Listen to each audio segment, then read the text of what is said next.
तिवसा तालुक्यातील कुरा गाव आहे आणि या कुरा गावामध्ये शेतकरी न्याय हक्क विचार मंचची जंगी बैठक संपन्न झाली. तर ही बैठक होती शेतकऱ्याच्या न्यायाच्या आणि हक्काच्या मागणीसाठी.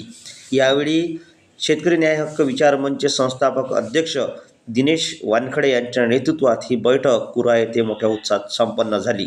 कडाक्याच्या थंडीत सुद्धा शेतकरी बांधव मोठ्या संख्येने या बैठकीला उपस्थित असल्याने चर्चेला पेव फुटलेला आहे.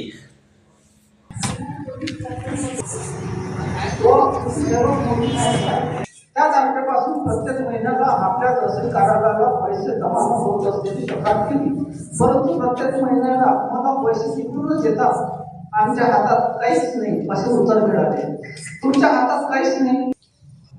माझी सगळी प्रोसिजर झाली आणि तिथून 10-15 दिवसांना जवळपास. तर यावेळी येथील शेतकरी विनोदराव दारोकार यांनी आपल्यावर बितलेल्या हकीकतीची मांडणी केली. शेतकऱ्यांवर अनेक संकट येतात आणि त्यामुळे अनेक तांत्रिक अडचणीसुद्धा येतात. याविषयी माहिती यावेळी दारोकार यांनी स्पष्ट भूमिकेत मांडली आहे.